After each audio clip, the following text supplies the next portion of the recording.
गणानां त्वा गणपतिं हवामहे कविं कवीनामुपमश्रवस्तमं ज्येष्ठराजं ब्रह्मणां ब्रह्मणस्पत आनः शृण्वन्नोतिभिः सीदसादनं श्रीमहागणाधिपतये नमः। सदाशिवसमारम्भां शङ्कराचार्यमध्यमाम् अस्मदाचार्यपर्यन्तां वन्दे गुरुपरम्पराम्। श्रुतिस्मृतिपुराणानाम् आलयं करुणालयं नमामि भगवत्पादशङ्करं लोकशङ्करं। नारायणं नमस्कृत्य नरं चैव नरोत्तमं देवीं सरस्वतीं व्यासं ततो जयमुदीरयेत्। జయ గురుతే 20వ శ్లోకం చదువుతున్నాము. చదువుదాం శ్లోకము. త్యక్త్వా కర్మఫలాసంగం నిత్యతృప్తో నిరాశ్రయః కర్మణ్యభిప్రవృత్తోపి నైవ కించిత్ కరోతి సహ. చూసాము.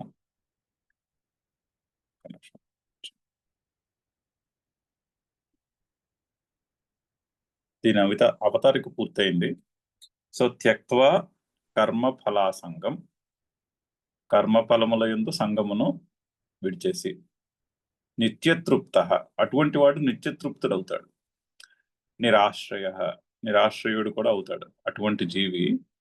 కర్మణి అభిప్రవృత్త అపి, కర్మణ్య అభిప్రవృత్తోపి, కర్మలు చేస్తున్నప్పటికీ కూడా నైవ కించిత్ కరోతి సహ, కించిత్ సహ కించిత్ నా కరోతి ఏవ, అది అతడు ఏమీ చేయట్లేదు.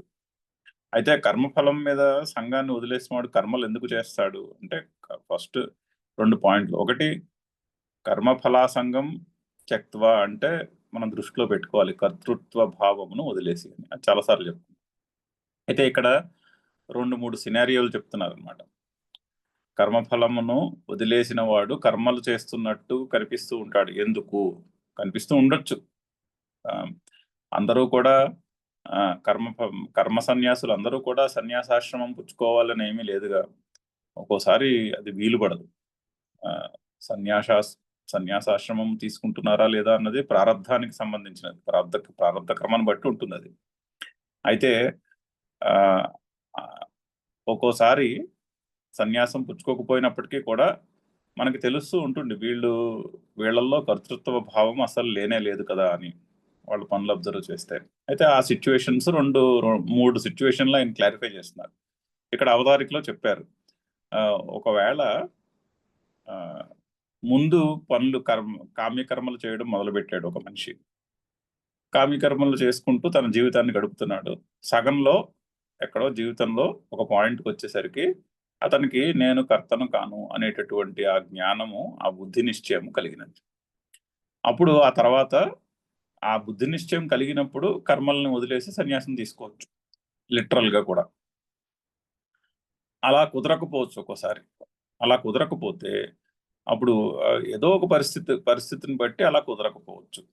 అలా కుదరకపోయినప్పుడు చేసే పనుల్లో అతనికి స్వప్రయోజనం ఏమీ కనిపించదు. స్వప్రయోజన అభావాత్ అయినా కూడా సంగరహితతయ పనులు చేస్తాడని చెప్తారు. ఇప్పుడు కుతశ్చిత్ నిమిత్తాత్ కర్మ పరిత్యాగ అసంభవే సతి కర్మణి తత్ఫలే చ సంగ్రహితతయా స్వప్రయోజన అభావాత్ లోక సంగ్రహార్థం పూర్వవత్ కర్మణి ప్రవృత్త. అలా ఉన్నప్పటి నైవ కించిత్ కరోతి సహ, ఒకవేళ ఏదో ఒక కారణము చేత సన్యాసాశ్రమము తీసుకోవడానికి వీలు పడక ముందు వలె తన కర్మలను చేస్తూ ఉంటే, అలా కనిపించినప్పటికీ కూడా అతను ఏమి చేయట్లేదు. కర్మలు చేస్తున్నట్టు అనిపించినప్పటికీ కూడా, కర్మలు చేస్తున్నట్టే ఉన్నా కూడా అతని చేత ఏ కర్మ చేయబడట్లేదు. ఎందుకంటే అతనికి అసలు కర్తృత్వ భావము లేదు. అయితే పైన ససాధనం అంటున్నారు. సాధనములతో కూడా కర్మను పరిత్యజించేయాలి అసలు ఒరిజినల్ గా. ఇక్కడ సాధనము అంటే వైదికముగా చెప్పినటువంటి సాధనములు అంటే ఏంటి? జంధ్యము, పిలక, భార్య, పిల్లలు మొదలగు సాధనాలు అన్నమాట. అవి సాధనాలు కర్మలు చేయడానికి. అంటే పెళ్లి అయితేనే కానీ కర్మ చేయడానికి అర్హత రాదు అసలు. వేదం ప్రకారం చెప్పిన, పురాణాల ప్రకారం చెప్పిన కర్మలు చేయాలి అంటే ముందు పెళ్లి అవ్వాలి. పెళ్లి ధర్మపత్ని సమేతంగా ఆడ కూర్చుని సంకల్పం చేసి కర్మలు చేస్తారు. సో ఆ కర్మలు చేయటానికి అవన్నీ సాధనాలు అవుతాయి. ఆ సాధనాలను కూడా వదిలేసి ఈ జ్ఞానం వచ్చిన రోజునే సన్యాసాశ్రమాన్ని తీసుకుంటారు. కానీ ఒకవేళ తీసుకోవడం ఏదో కారణం చేత కుతశ్చిత్ నిమిత్తాత్ కర్మ పరిత్యాగ అసంభవే సతి, ఏదో ఒక కారణం వల్ల వాళ్ళకి సన్యాసాశ్రమము తీసుకోవడం కుదరకపోతే వాళ్ళు పనులు చేస్తూనే ఉంటారు, కానీ సంఘరహితంగా చేస్తారు. అందుకని వాళ్ళు కర్మలు చేస్తున్నప్పటికీ కూడా చేస్తున్నట్టు లెక్క కాదు. అంటే ఆ కర్మఫలము వాళ్ళ కర్మఫలం యొక్క బ్యాంకులో యాడ్ అవ్వదు. అంటే మనసులో ఉన్న ఇంప్రెషన్స్ లో, స్మృతులలో కొత్త స్మృతులు జోడింపబడవు అని అర్థం. ఎందుకు అంటే జ్ఞానాగ్ని దగ్ధ కర్మత్వాత్, జ్ఞానము చేత దహింపబడినటువంటి కర్మ కలవాడు. అంటే కర్తృత్వ భావము జ్ఞానము చేత దహింపబడినది, అందువలన తదీయం కర్మ అకర్మైవ సంపద్యతే ఇత్యేతం అర్థం దర్శేనా. అలాంటప్పుడు కర్మ చేసినా కూడా అది అకర్మయే అవుతుంది అని చెప్పడానికి ఈ శ్లోకం చెప్తున్నాడు భగవంతుడు. సో త్యక్త్వా కర్మఫలాసంగం నిత్యతృప్త, అటువంటి వాడు నిత్యతృప్తుడు. వేరే ఇంకా ఏ సిచ్యువేషన్ లో కూడా నిత్యతృప్త అన్న పదం వాడలేం మనం. ఎందుకంటే కోరికను బట్టి కర్మలు చేసే మనిషి యొక్క మనసులో ఆ కోరికను బట్టి చేసిన కర్మ సిద్ధించినప్పుడు తృప్తి, సిద్ధించకపోతే అతృప్తి, అసంతృప్తి మిగులుతాయి. అలా కాకుండా తృప్తి అసంతృప్తులకు అతీతంగా నిత్యతృప్త, ఎప్పుడు తృప్తుడై ఉండగలుగుతాడు. ఎప్పుడు? కోరికను బట్టి కర్మ చేయనప్పుడు, కర్తృత్వ భావము పోయినప్పుడు. అలాగే నిరాశ్రయ, ఇక్కడ ఆశ్రయము అంటే కర్మను ఆశ్రయించుట, అంటే కర్మను ఆశ్రయించి ఫలానా ఫలము గురించి కర్మను ఆశ్రయించుట, అటువంటిదేమీ ఉండదు. అటువంటి అతను కర్మని అభిప్రవృత్త అపి నైవ కించిత్ కరోతి సహా. భాష్యకారులు ఏమంటున్నారు చూద్దాము. త్యక్త్వా కర్మసు అభిమానం ఫలాసంగం చ, సో కర్మలయందు ఫలాసంగం త్యక్త్వా, ఫలాసంగం అంటే అభిమానం అంటున్నారు, అంటే నేను చేస్తున్నాను అన్న భావం. త్యక్త్వా యథోక్తేన జ్ఞానేన,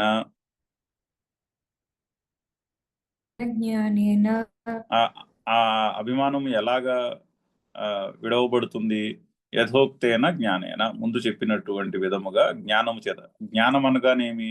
ముందు శ్లోకం యొక్క భాష్యంలో చెప్పారు. ఇక్కడ జ్ఞానం అనగా కర్మ అకర్మ యొక్క డెఫినేషన్ ని పూర్తిగా అర్థం చేసుకుని, కర్మకు అకర్మకు ఉన్న విచక్షణాన్ని తెలుసుకుని, కర్మలయందు అకర్మను చూచుట, అకర్మలయందు కర్మను చూచుట అనేటటువంటి విచక్షణ భావమునకే జ్ఞానము అని పేరు.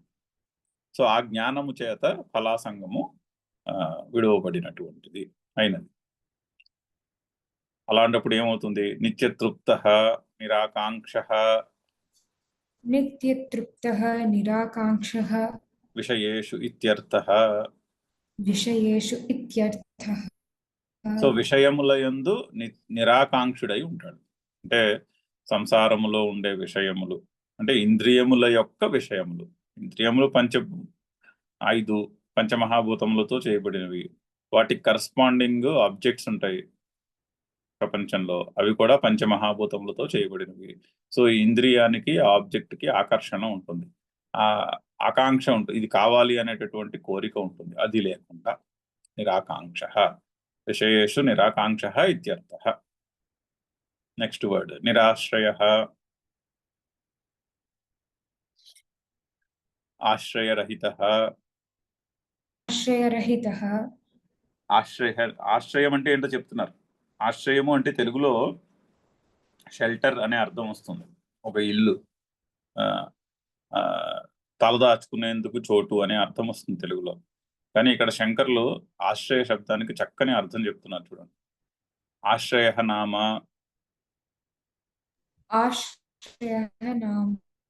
యత్ ఆశ్రిత్య పురుషార్థం శిషాధయిషతి.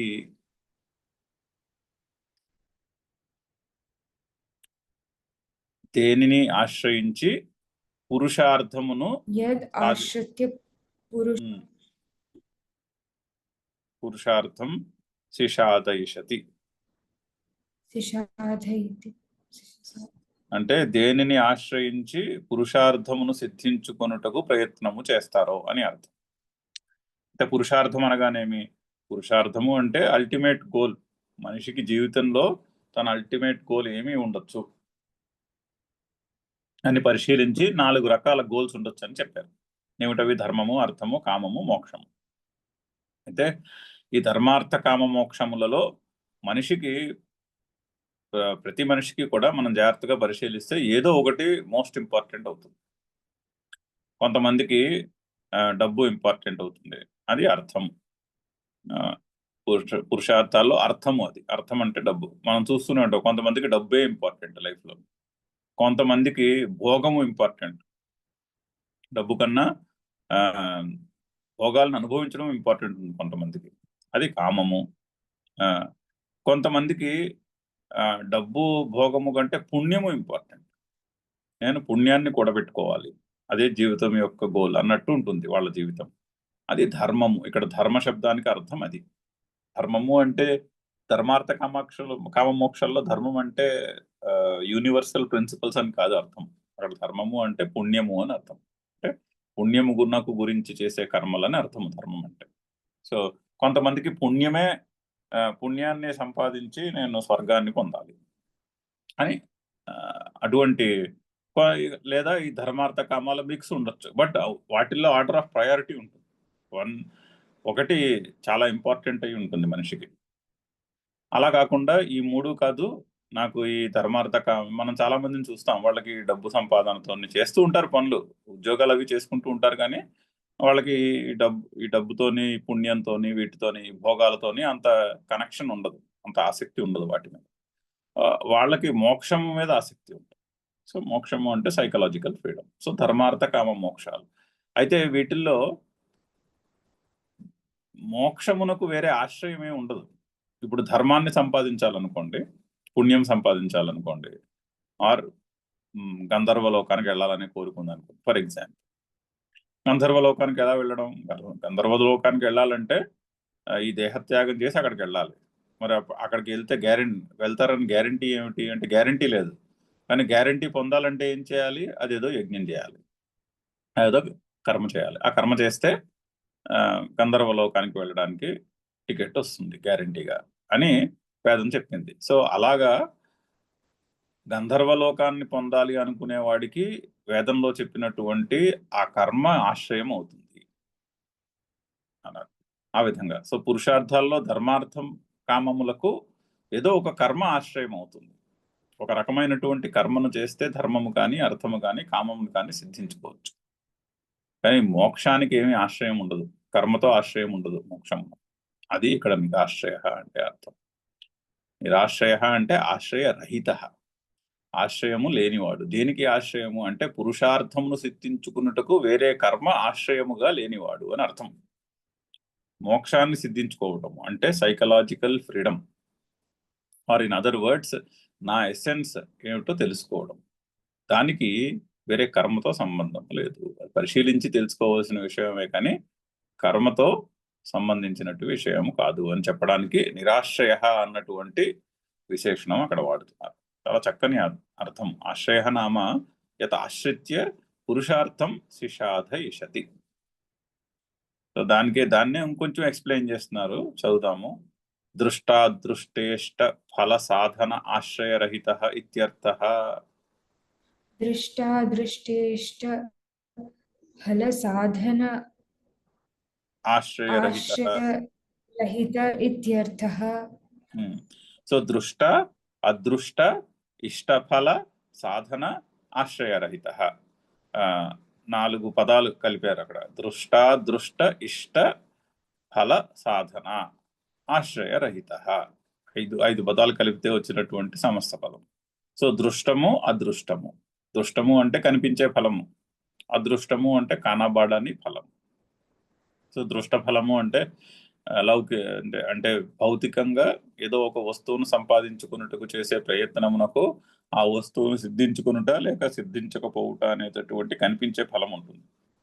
అదృష్ట ఫలము అంటే పుణ్యము, అది అదృష్టం, అది కనిపించదు. ఇష్ట ఫలము అంటే నచ్చినటువంటి ఫలము అని అర్థం. సో దృష్ట, అదృష్ట, ఇష్ట ఫలము. కొన్ని కర్మలలో, వైదిక కర్మల్లో ఫలానికి కూడా ఇష్ట అని పేరు, అలా కూడా అర్థం చేసుకోవచ్చు.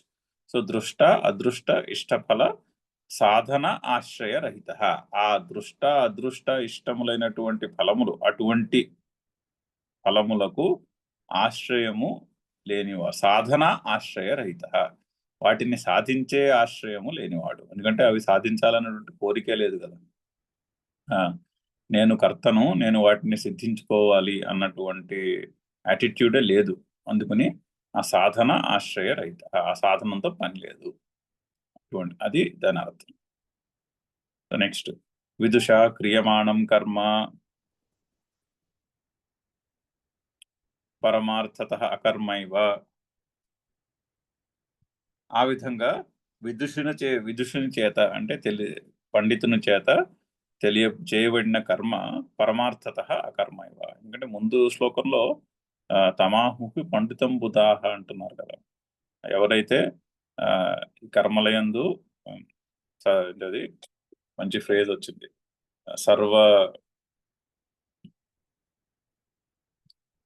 కామ సంకల్ప వర్జితా, యస్య సర్వే సమారంభా కామ సంకల్ప వర్జితా తమాహు పండితం భూతాః.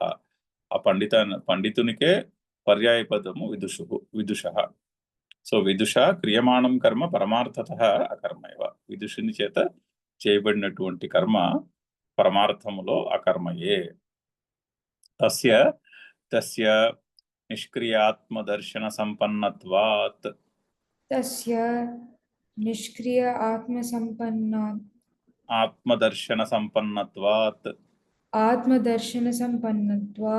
ఎందుకంటే అతనికి ఆత్మదర్శనముతో నిండి ఉన్నాడు. అంటే ఆత్మ యొక్క స్వరూపమును తెలుసుకోవడంతో నిండి ఉన్నటువంటి జ్ఞానం. ఆత్మ ఏమిటి? నిష్క్రియము. కర్మ కర్త కాదు. ఆత్మ నిష్క్రియము అంటే కర్మ లేనిది అని, అంటే కర్త కానటువంటి తన ఆత్మ స్వరూపమును తెలుసుకున్నవాడు.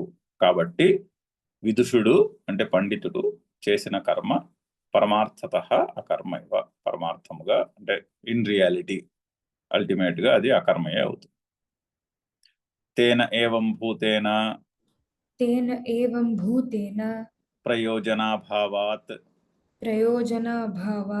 ససాధనం కర్మ పరిత్యక్తం ఏవ ఇతి ప్రాప్తే.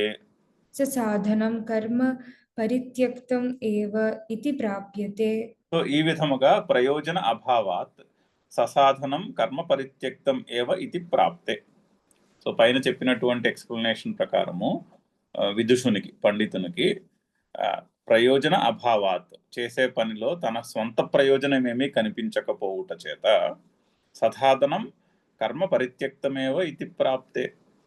అయితే శాస్త్రం ప్రకారము పండితుడు సాధనములతో పాటుగా కర్మలను వదిలేసేయాలి. సాధనములు అంటే జంధ్యము, భార్య, ఇటువంటి సాధనములన్నీ వదిలేసి సన్యాసం తీసుకోవాలి. కానీ ఏదో ఒక కారణం చేత తీసుకోలేకపోవచ్చు. తతః నిర్గమాసంభవాత్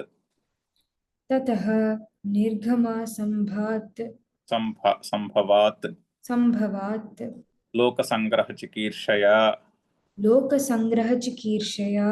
శిష్ట విగర్హణ పరిజిహీర్షయా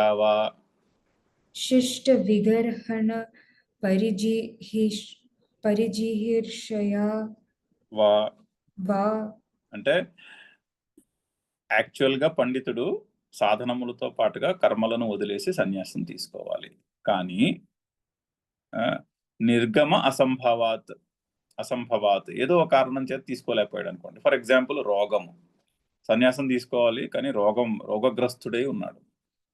జ్ఞానము వచ్చిన మనిషి సన్యాసం తీసుకోవాల్సిన టైం వచ్చేసరికి, ఆ జ్ఞానము ఉదయించేసరికి రోగగ్రస్తుడై ఉన్నాడు అనుకోండి ఫర్ ఎగ్జాంపుల్. అప్పుడు పరిగెడికి వెళ్ళి సన్యాసం తీసుకోలేరు కదా, తీసుకోలేరు. సరే ఆ శరీరానికి కావాల్సినది ఏదో ఆ వైద్యం ఏదో చేయించుకుంటూ ఉండాలి. సో అలాగా అటువంటి కండిషన్ అయి ఉండొచ్చు. లేదా లోక సంగ్రహ చికీర్షయ, లోక సంగ్రహార్థం మనుషులందరికీ మనము ఒక చక్కని బాట చూపించాలి, కర్మయోగం ఎలా చేయాలో వాళ్ళందరికీ నేను చేసి చూపిస్తాను. లీడింగ్ బై ఎగ్జాంపుల్, కర్మయోగాన్ని అనుష్ఠానం చేసి వాళ్ళందరికీ కూడా నేను కర్మయోగం ఎలా అనుష్ఠానం చేయాలో చూపిస్తాను, గురుదేవుల్లా ఫర్ ఎగ్జాంపుల్. సో నేను కర్మయోగం, ఆయన కర్మయోగానికి పర్ఫెక్ట్ ఎగ్జాంపుల్ ఆయన.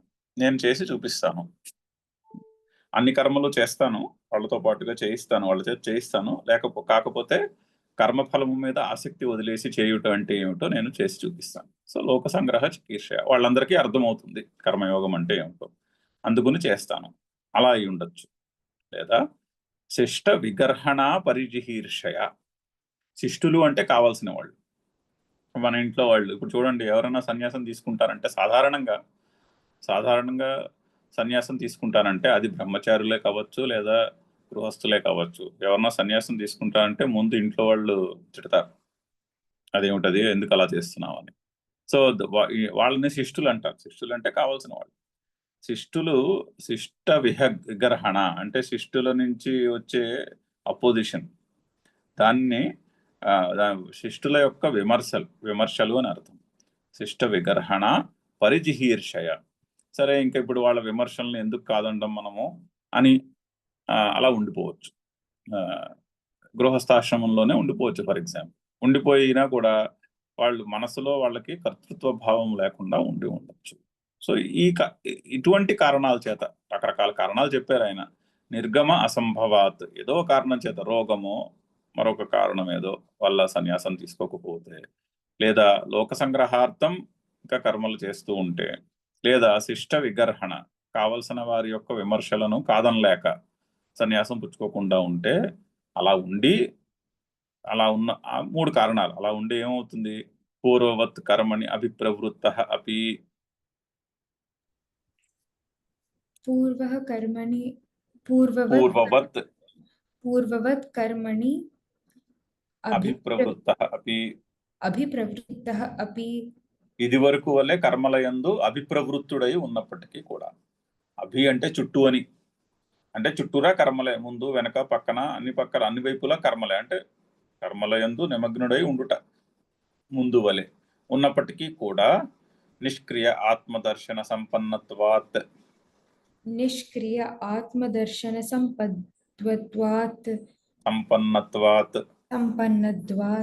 నైవ కించిత్ కరోతి సహ. నిష్క్రియ ఆత్మదర్శనము కలిగి ఉండుట చేత అతడు చేస్తున్నప్పటికీ కూడా ఏమీ చేయట్లేదు అని అర్థము. చదువుదాం శ్లోకం ఇంకొకసారి. త్యక్త్వా కర్మఫలాసంగం నిత్యతృప్తో నిరాశ్రయః కర్మణ్యభిప్రవృత్తోపి నైవ కించిత్ కరోతి సహ.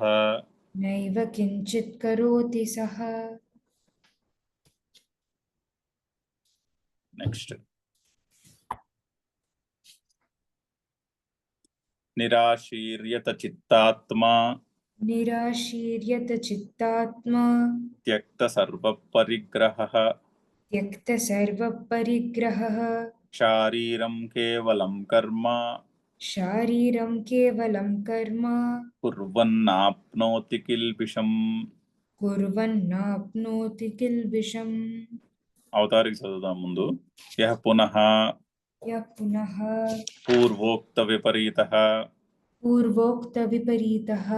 ప్రాగేవ కర్మారంభాత్ బ్రహ్మణి సర్వాంతరే ప్రత్యేగాత్మని నిష్క్రియే సంజాత్ ఆత్మదర్శనః సహ.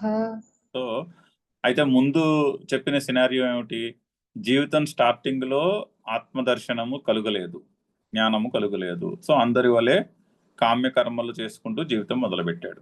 ఒక స్టేజ్కి వచ్చాక 30, 40, 50, 60 ఏళ్ళు వచ్చినప్పుడు ఎప్పుడో ఏదో ఒక టైంలో అతనికి ఆత్మదర్శనము కలిగినది, అంటే ఆ జ్ఞానము కలిగినది, ఆ విచక్షణ జ్ఞానము కలిగినప్పుడు ఇన్ రియాలిటీ అన్నీ వదిలేసి సన్యాసం పుచ్చుకోవాలి, కానీ సన్యాసం ఏదో ఒక కారణం చేత తీసుకోలేకపోయాడు. అటువంటి మనిషి కర్మలు చేస్తున్నప్పటికీ కూడా చేయుటలేదు అని అర్థం. అదొకటి చెప్పారు, అదొక సినారియో చెప్పారు. ఇంకొక సినారియో, ఇంకొకళ్ళు ఉంటారు కొంతమంది, వాళ్ళు పూర్వోక్త విపరీత, అంటే ముందు శ్లోకానికి చెప్పిన ఎక్స్ప్లెనేషన్ లో ఉన్న సిచ్యువేషన్ కి ఆపోజిట్. అంటే ఏమిటి? కర్మారంభాత్ ప్రాగేవ, కర్మములు ఆరంభించుటకు ముందుగానే, కర్మలను ఆరంభించుటకు ముందుగానే అంటే ఇక్కడ కర్మారంభాత్ అంటే పెళ్లి అని అర్థం. పెళ్లి అయితేనే గానీ కర్మలు మొదలైనట్లు లెక్క కాదు. బ్రహ్మచారులు చేసే కర్మలు పెద్ద కర్మల కింద లెక్క రావు, వాళ్ళకి ఏం కర్మలే ఉండవు. సంధ్యావందనం ఒకటే కర్మ వాళ్ళకి. సంధ్యావందనము, చదువుకోవట, తల్లిదండ్రుల్ని జాగ్రత్తగా చూసుకోవట, అవే కర్మలు. అవి కర్మల్లోకి లెక్క రావు అసలు, అవన్నీ నిత్య కర్మల్లోకే వస్తాయి. సో కామ్యకర్మల్లోకి రాదు లెక్క. కర్మారంభాత్ అంటే పెళ్లి అయ్యి కర్మలను మొదలుపెట్టుటకు ముందు, ప్రాగేవ ముందుగానే, బ్రహ్మణి సర్వాంతరే ప్రత్యేగాత్మని, అంటే ప్రత్యేగాత్మ అయిన బ్రహ్మయందు, అప్పుడే వాళ్ళకి జ్ఞానం ఉదయించేసింది. ప్రత్యేగాత్మ అంటే వెనుకకు అనాలిసిస్ చేయుట అని అర్థం, అంటే గోయింగ్ ఇన్వర్డ్స్, అంతర్ముఖంగా పరిశీలించుట అని అర్థం. ప్రత్యేగాత్మ అంటే అంటే శరీరము, మనసు, బుద్ధి, ఇది నేను కాదు, మనోబుద్ధి అహంకార చిత్తాన్ని నా అహం, ఈ మనసు, బుద్ధి, శరీరము, అహంకారము, చిత్తము ఇది నా స్వరూపము కాదు అని వెనక్కి వెళ్ళి పరిశీలించుట అని అర్థం. ప్రత్యేగాత్మ పరిశీలించగా ఏది ట్రూ ఎసెన్స్ గా తేలినదో దానికి ప్రత్యేగాత్మ అని పేరు. సో ప్రత్యేక్ అంటే వెనుకకు అని అర్థం. ప్రత్యేగాత్మ అంటే వెనుకకు పరిశీలించి, వెనుకకు అడుగు వేసి పరిశీలించుట అని అర్థం. బాహ్యముగా బయటికి పరిశీలిస్తే సంసారము, జగత్ అవుతుంది. వెనుకకు తిరిగి పరిశీలిస్తే, అంటే అంతర్ముఖంగా పరిశీలిస్తే మన సారం ఏమిటో అర్థమవుతుంది అని అర్థం. సో ప్రత్యేగాత్మని నిష్క్రియమైనటువంటి, కర్త కానటువంటి ప్రత్యేగాత్మ యందు, అది ఏ బ్రహ్మణి సప్తమి, అది ఇవన్నీ సప్తమి విభక్తిలో ఉన్నాయి. బ్రహ్మణి అంటే బ్రహ్మయందు. బ్రహ్మ అంటే ఏమిటి? సర్వాంతరే, సర్వవ్యాపకమైన శక్తికి బ్రహ్మ అని పేరు. అంతటా వ్యాపించి ఉన్నదానికే బ్రహ్మ అని పేరు. సో అటువంటి బ్రహ్మ అన్నిటికీ సారమైనటువంటి దానికి బ్రహ్మ అని పేరు. బ్రహ్మణి సర్వాంతరే ప్రత్యేగాత్మని నిష్క్రియే సంజాత ఆత్మదర్శన, దాని యందు ఆత్మదర్శనము కలిగినది, అంటే నా స్వరూపం ఏమిటో తెలిసి ఉన్నది. ఎప్పుడు? కర్మారంభాత్ ప్రాగేవ, అంటే పుట్టుకు ముందుగానే, వెరీ ఎర్లీ స్టేజ్, బ్రహ్మచారిగా ఉన్న స్టేట్ లోనే ఆత్మదర్శనము కలిగినది. ఇప్పుడు శంకర్లు మొదలగు వాళ్ళు ముందుగా ఇప్పుడు రమణ మహర్షి అలాంటి వాళ్ళు ముందుగానే ఆత్మదర్శనము కలిగినది. పుట్టుకు ఫస్ట్ నుంచి అలాగే ఉన్నారు వాళ్ళ పరిస్థితి ఏమిటి? దాని గురించి చెప్తున్నటువంటి శ్లోకం ఇది. సహా దృష్టాదృష్టేష్ట విషయ ఆశీర్వివర్జితతయా, దృష్టాదృష్టేష్ట విషయ ఆశీర్వివర్జితతయా. సో దృష్ట అదృష్ట ఇష్ట విషయ ఆశీహి వివర్జితతయా. దృష్టాదృష్ట ఇష్ట విషయ, ముందు చెప్పుకున్నాం కదా, దృష్టము, అదృష్టము, ఇష్టము. ఇష్టము రెండు రకాలు, దృష్ట, అదృష్ట. విషయ, ఆ విషయములు, అవి అదృష్టమైన విషయములు, కనిపించే విషయాలు కావచ్చు, కనిపించని విషయాలు కావచ్చు. వాటి యందు ఆశీహి అంటే ఆసక్తి, వివర్జితయ లేకుండా. మరి ముందుగానే ఆత్మజ్ఞానం కలిగిందంటే, ఆత్మజ్ఞానం కలిగిన వాడికి ఈ దృష్టాదృష్ట విషయ ఆశీహి ఉండదు. వివర్జితయ దృష్టాదృష్టార్థే కర్మణి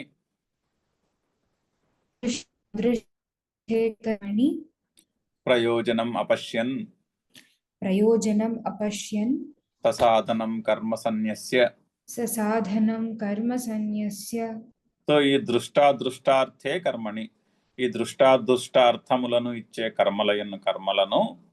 కర్మలలో కర్మయందు లేక ప్రయోజనం అపశ్యం, ప్రయోజనము లేదని తెలుసుకుని, ససాధనం కర్మ సన్యస్య, సాధనముతో పాటుగా కర్మలను సన్యసించి. శరీరయాత్రా మాత్రచేష్టః యతిః शरीरयात्रा मात्रचेष्टः यतिः జ్ఞాననిష్టః ज्ञाननिष्ठः ముచ్యతే ఇత్యేతం అర్థం దర్శయితుమాహ. मुच्यते इत्येतुं అర్థం దర్శయితుమాహ. दर्शयितुमाह. సో ఆ విధంగా కర్మలను సన్యసించి వాళ్ళు కూడా కొన్ని కర్మలు చేస్తూ ఉంటారు. ఎటువంటి కర్మలు చేస్తూ ఉంటారు? శరీర యాత్ర మాత్ర చేష్ట. ఈ శరీర యాత్రకు ఏది అయితే కావాలో అంతవరకే వాళ్ళు కర్మలు చేస్తారు. వాళ్ళకి యతులని పేరు. శరీర యాత్ర మాత్ర చేష్ట యతి జ్ఞాననిష్ట. ఆ జ్ఞాననిష్టలో ఉన్నవారు. జ్ఞాననిష్టలో ఉన్నవారు అభిమానం, అది కూడా అభిమానం లేకుండా శరీర యాత్రకు ఏ కర్మలు అయితే కావాలో ఆ కర్మలు చేస్తూ ఉంటారు. అటువంటి వాళ్ళు కూడా ముచ్యతే, వాళ్ళకు కూడా మోక్షము లభిస్తుంది, వాళ్ళకి మోక్షము లభించును అని ఇత్యేతం అర్థం దర్శయితం. ఈ విధంగా వాళ్ళకి మోక్షము లభిస్తుంది అని చెప్పడానికని భగవంతుడు ఈ శ్లోకం చెప్తున్నాడు. అయితే శ్లోకంలో పద విభజన చూద్దాము. నిరాశీహి యతచిత్తాత్మ త్యక్త సర్వ పరిగ్రహ. అదంతా సమస్త పదము. శారీరం కేవలం కర్మ కుర్వన్ నా ఆప్నోతి కిల్పిషం. కుర్వన్ ఆప్నోతిలో 3 పదాలు ఉన్నాయి. కుర్వన్ నా ఆప్నోతి, కుర్వన్ ప్లస్ నా ప్లస్ ఆప్నోతి, కుర్వన్ నాప్నోతి, కుర్వన్ నాప్నోతి కిల్పిషం. సో నిరాశీహి దృష్టాదృష్ట ఇష్ట ఫలములయందు ఆసక్తి లేకుండా యతచిత్తాత్మ, సో ఆత్మ తన ఆత్మస్వరూపమునందు నిలిచి ఉన్నవాడై త్యక్త సర్వపరిగ్రహ, సర్వపరిగ్రహ అన్నిటి ఎడలా కూడా ఉన్నటువంటి రాగమును ఆర్ అటాచ్మెంట్ను త్యక్త వదిలేసిన వాడై కేవలం శారీరం కర్మ, కేవలం శారీరం కర్మ కుర్వన్, కేవలము శరీరయాత్రకు కావలసినటువంటి కర్మలు చేస్తూ ఉంటారు. అయినప్పటికీ కూడా నా ఆప్నోతి కిల్పిషం, పాపమును పొందరు. కిల్పిషం అంటే దుఃఖ రూపమైనటువంటి సంసారమును పొందరు. అది ఇప్పుడు ఒక పని చేస్తే వచ్చిన మంచి ఫలం ఉందనుకోండి, మంచి ఫలము చెడు ఫలము 2 ఉన్నాయి, 2 రకాలు ఉంటాయి ఫలాలు. 2 కిల్బిషమే, 2 కల్తీయే. ఎందుకంటే 2 బంధాన్ని కలిగిస్తాయి. మంచి ఫలము యొక్క అనుభవము కలిగితే ఈ ఫలమును మళ్ళీ పొందితే బాగుండు అనే కోరిక పుడుతుంది. చెడు ఫలము కలిగితే ఇటువంటి చెడు ఫలము నాకు వద్దు అనేటటువంటి కోరిక పుడుతుంది. సో 2 రకాలుగాను కూడా అది కిల్బిషమే. ఏది 2 రకాలుగా కూడా ఫ్రీడమ్ ఏం దొరకదు. 2 సిచ్యువేషన్స్ లోనూ బాండేజే. ఎందుకంటే ఒకటి ఆ ఫలాన్ని మళ్ళీ పొందాలనే ఆసక్తిని కలిగిస్తుంది, ఇంకొకటి ఇటువంటి ఫలము నాకు వద్దు అనేటటువంటి ద్వేషాన్ని కలుగు చేస్తుంది. సో 2 సిచ్యువేషన్స్ లోనూ కూడా అది కిల్బిషమే అవుతుంది. సో కేవలం శారీర కర్మ కుర్వన్, కేవలము శరీర యాత్రకు కావలసినటువంటి కర్మలు చేస్తున్నప్పటికీ కూడా నా ఆప్నోతి కిల్బిషం నా ఆప్నోతి. కిల్బిషము అంటే నెగటివ్ రిజల్ట్ అని అర్థం. అంటే కల్తీ రిజల్ట్ ను పొందరు అని అర్థం. శంకర్లు ఏమంటున్నారో చూద్దాము. నిరాశీహి నిర్గతాః ఆశిషః యస్మాత్ సహ నిరాశీహి. నిర్గతాః ఆశిష్యః యస్మాత్ సహ నిరాశీహి. యస్మాత్ సహ నిరాశీహి. సో ఎవడి నుంచి అయితే ఆశ తొలగిపోయినదో అతడు నిరాశీహి అంటే ఎవరి నుంచి అయితే ఆసక్తి తొలగిపోయినదో అతడు నిరాశీహి. దాని సమాసానికి విగ్రహ వాక్యము. యతచిత్తాత్మ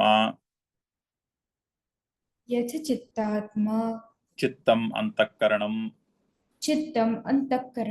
సో యతచిత్తాత్మలో చిత్తం అంటే అంతఃకరణం అని అర్థము. మరి ఆత్మ అంటే ఈ ఆత్మ శబ్దానికి అనేక చోట్ల అనేక అర్థాలు చెప్తారు. సో భాష్యకారులు చెప్తున్న అర్థాన్ని తీసుకోవాలి ఎక్కడికక్కడ.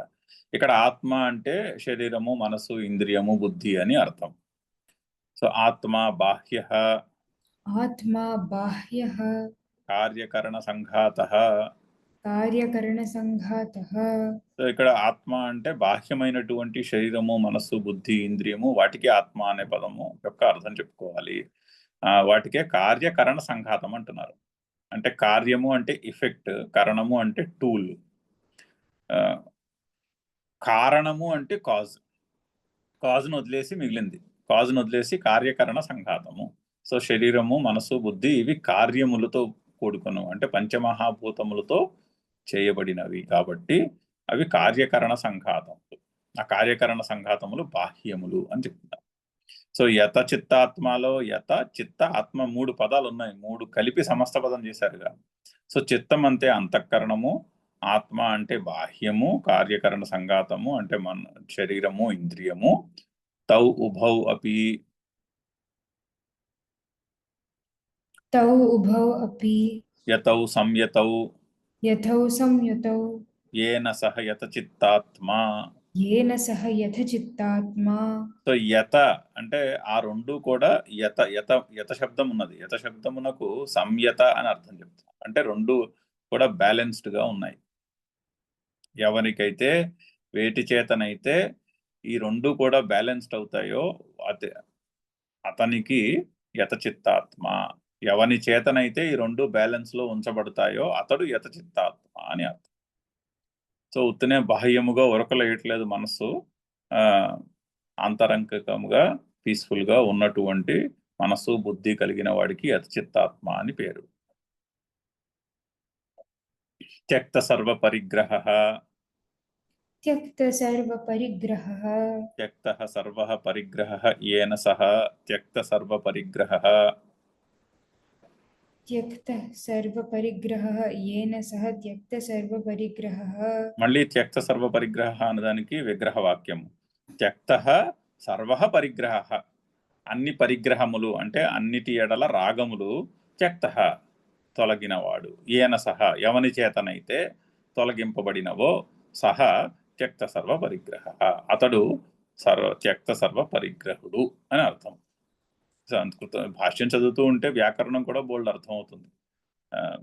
ఎక్కడికక్కడ సమస్త పదాలకి 90% సమస్త పదాలకి ఆయన చక్కగా విగ్రహ వాక్యాలన్నీ రాసి పెట్టారు. శారీరం శారీరం శరీర స్థితి మాత్ర ప్రయోజనం. జనం.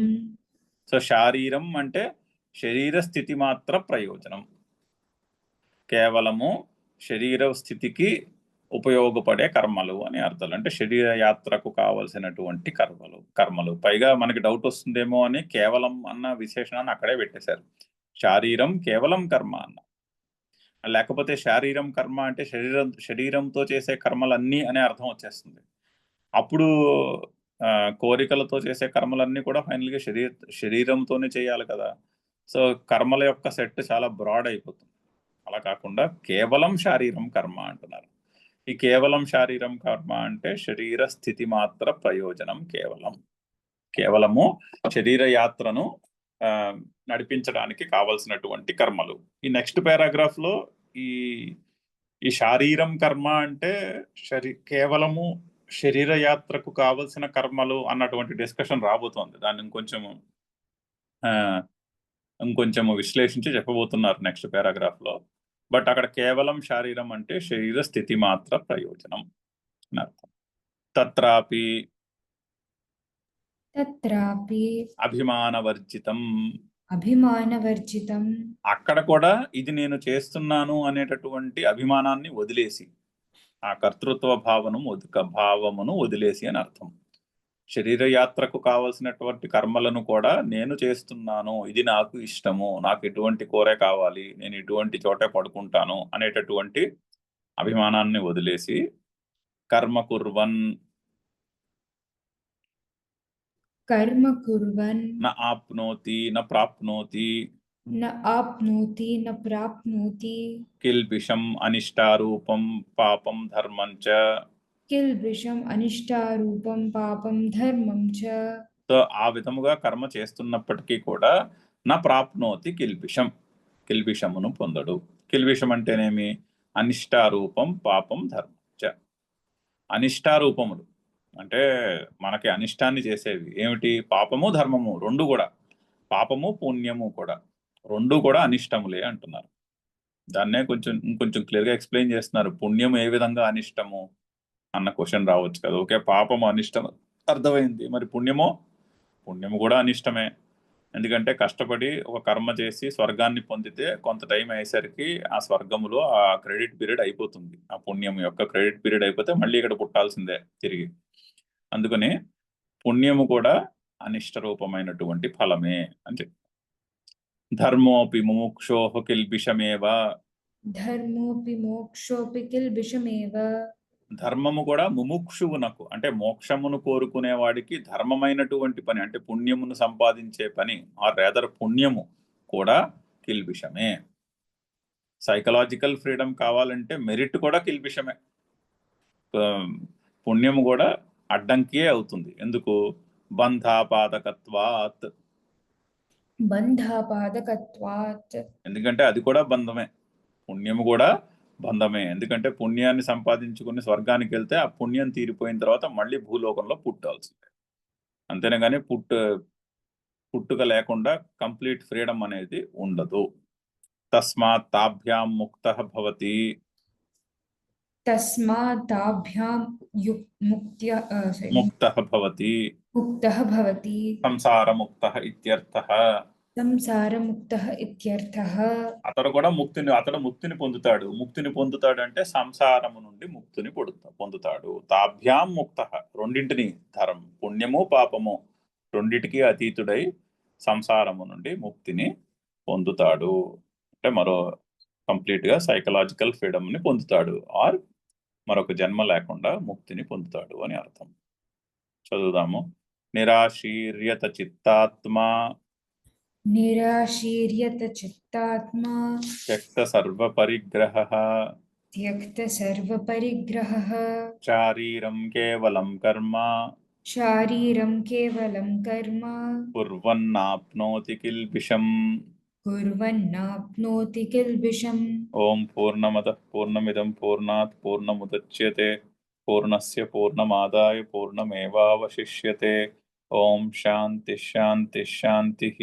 హరి ఓం. జై గురుదేవ్.